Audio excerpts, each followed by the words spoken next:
Hello everyone, no? Andito na naman tayo sa bagong topic, no? We will discuss terrestrial and coastal navigation 2 under function 1, no? Then the topic regarding sailings is a great circle sailing, no? Great circle sailing, this is the sailing used when to have a shorter distance, no? Especially when you have traveling for one hemisphere to another hemisphere or having a long distances, no? In order to shorten the distance, we use great circle sailing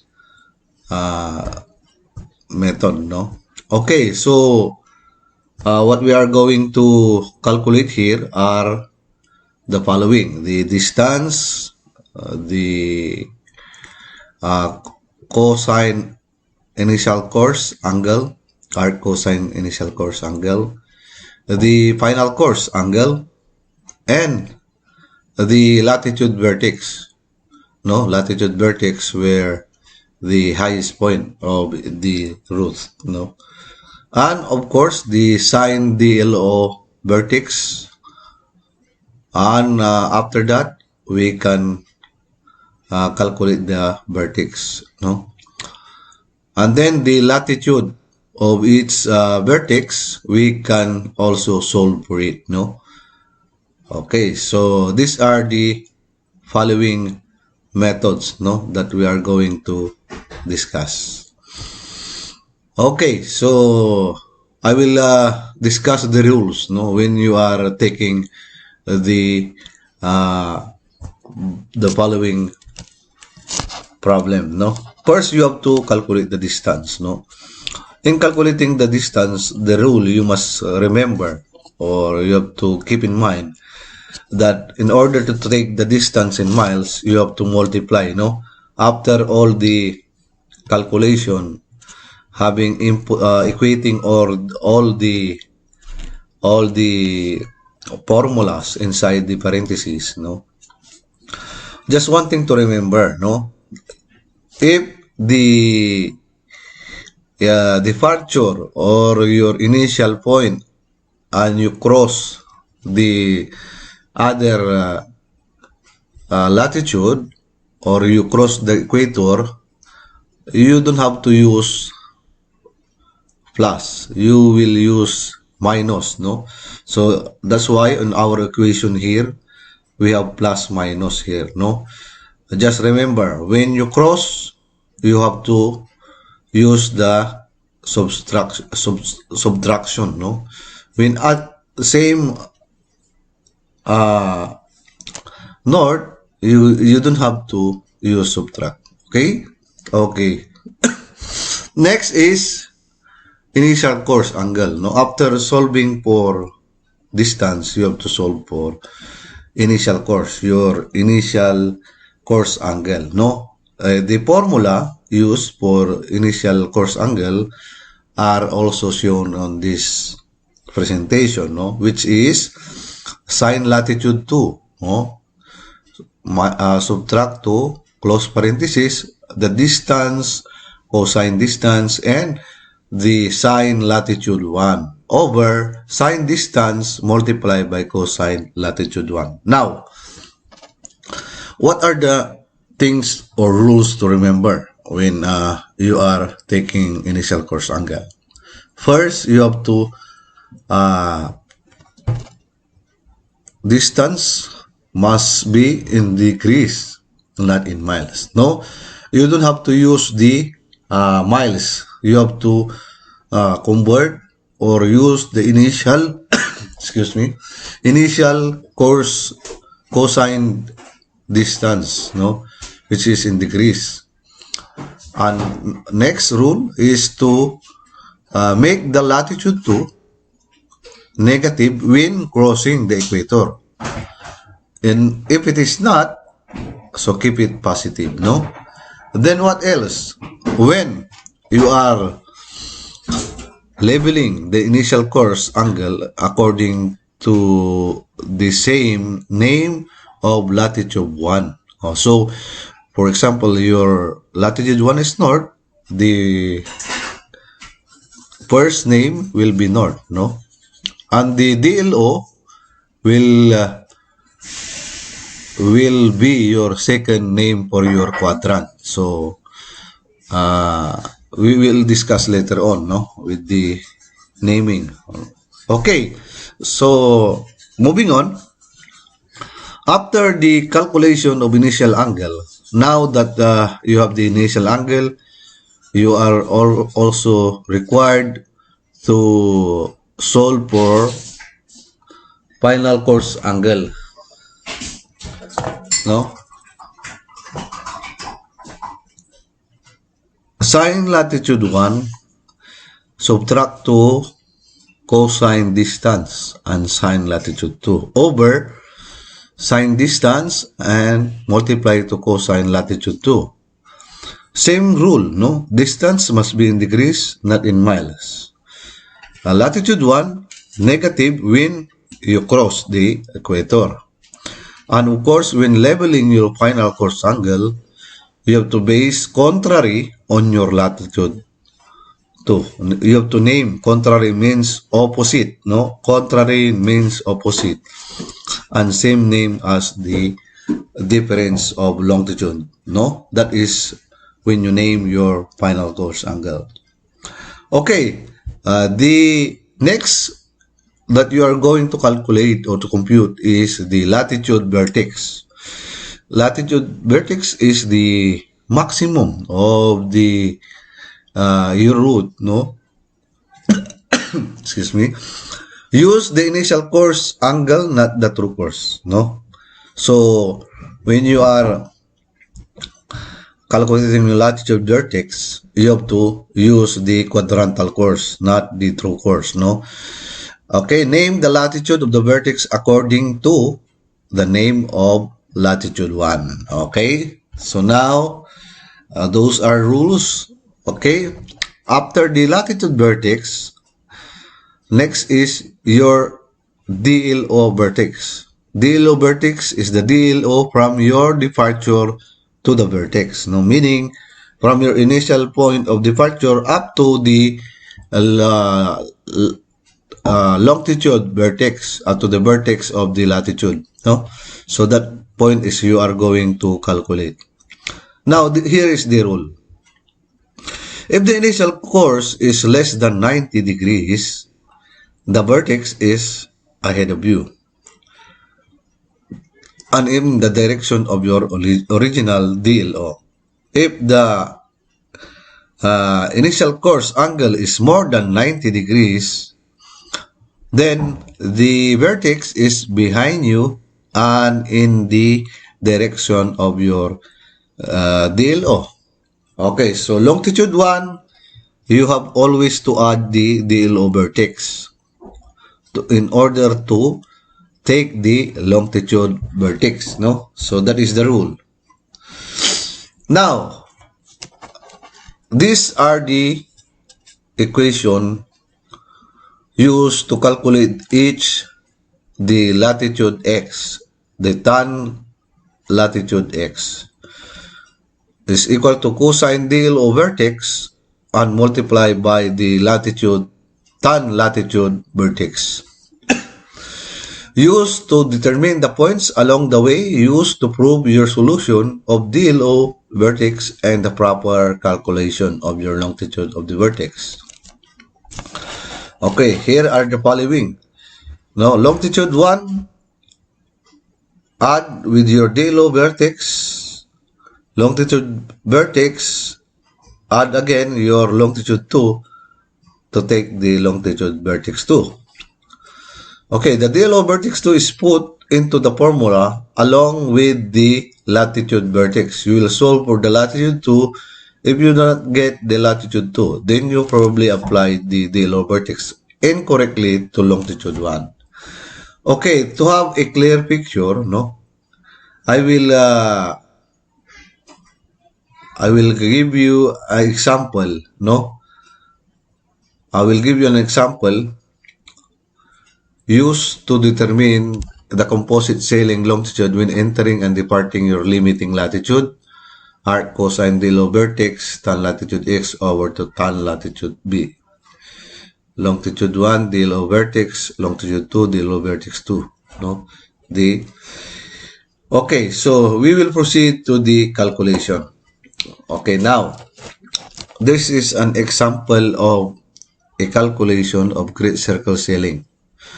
For example, MB MCL will be sailing from Porto Grande, initial coordinates 17 degrees 18 minutes north and 25 degrees 0 minutes west to northeast. Providence Channel 25 degrees 43 minutes north, 76 degrees 36 minutes west. Okay, so these are the required following for the calculation. Of course, we have to solve for distance, initial course, final course, vertex, longitude of vertex, and each 10 degrees of a point. No, we will calculate all of this problem. Okay, now, first, we will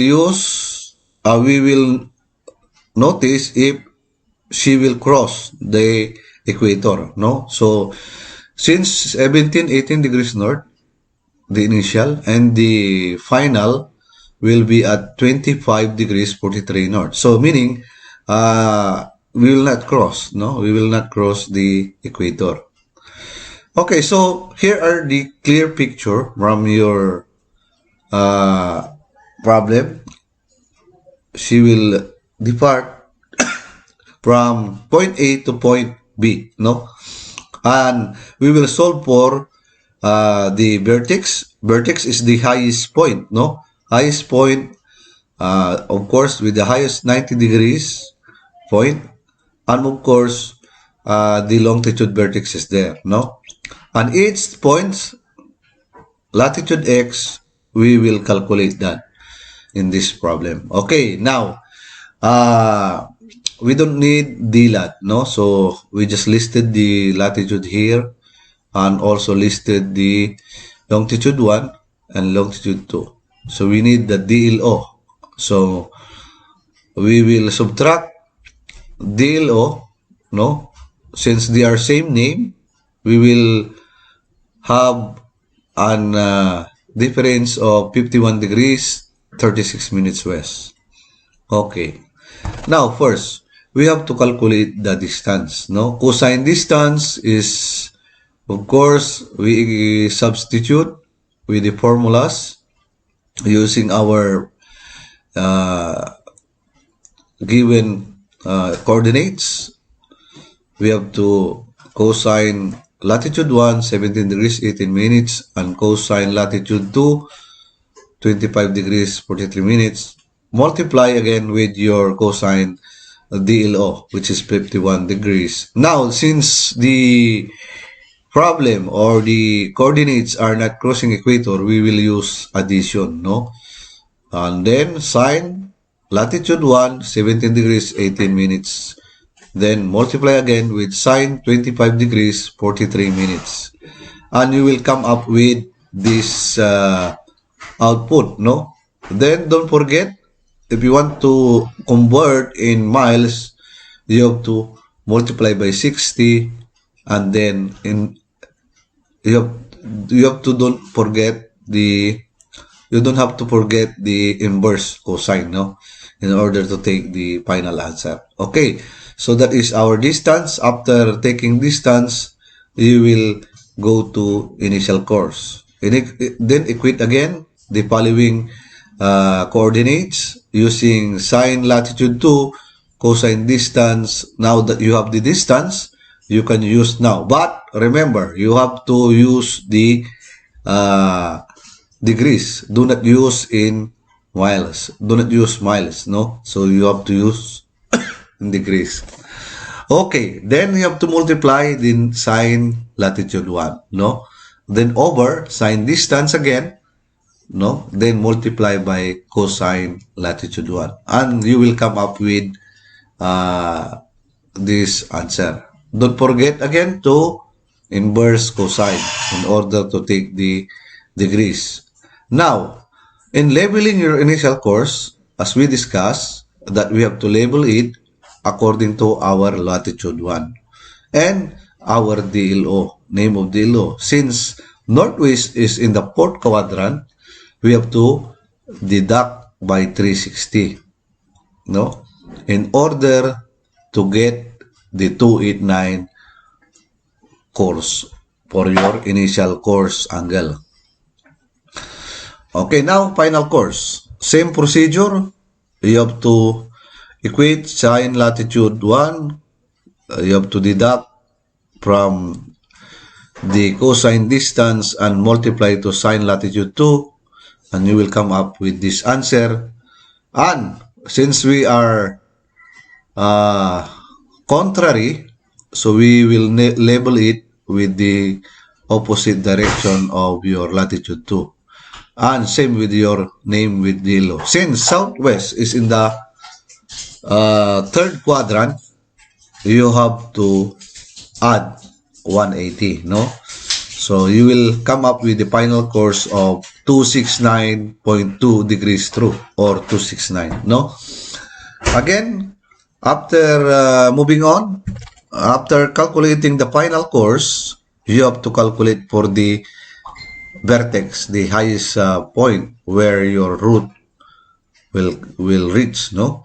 So latitude vertex is just simply cosine latitude 1 multiplied by sine initial course and inverse cosine, and you can take the 25 degrees 43.7 north. Since you will label it according to your latitude 1, this is north, no? Okay.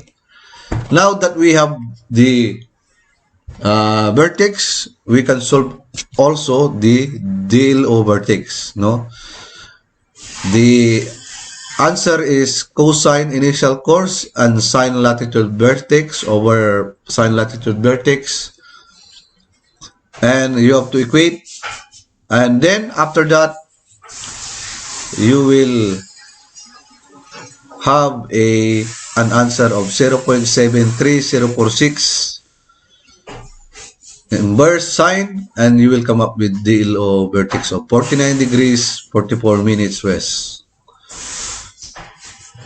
And then add your longitude 1 in order to get the vertex, the longitude vertex, where your latitude vertex is. Okay. Now,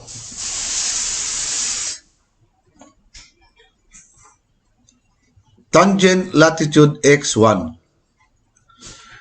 We have to solve for x1. This is this figure, no? This is the vertex, then latitude x1. Since we know already that we are going to alter every 10 degrees, since our 10 degrees, right? So we are going to calculate for each latitude x. So from your vertex 10 degrees, after 10 degrees, you will multiply cosine 10 degrees by a tangent of 25 degrees 43.7 minutes north, minutes, no? And then you will come up with 0.474559 inverse tangent in order to take the 25 degrees 23.2. So meaning you're from 74 degrees, no? From 74 degrees, you already know that the latitude x is the output there, no? Latitude x and latitude and longitude vertex. Okay, so latitude x2, no? So we will solve again for the next.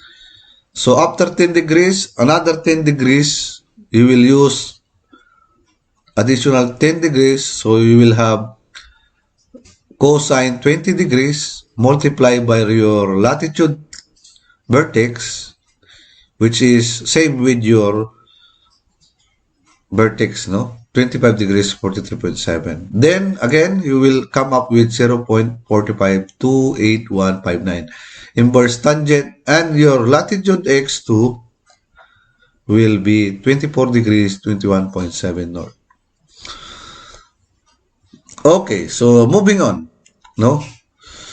So, here are your latitude x3, no? So, latitude x3, cosine DLO vertex less x3 multiplied by tan latitude vertex.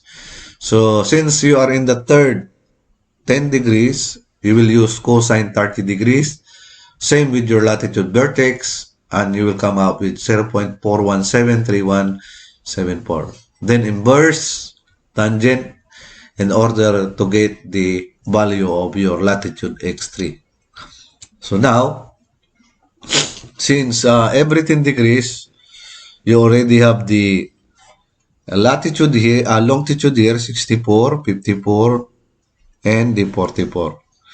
And you can also connect with the latitude x1, x2, and x3. So you already have a latitude x1 and longitude x1, longitude x2, and your latitude x2. That will be the coordinates of each point in every 10 degrees.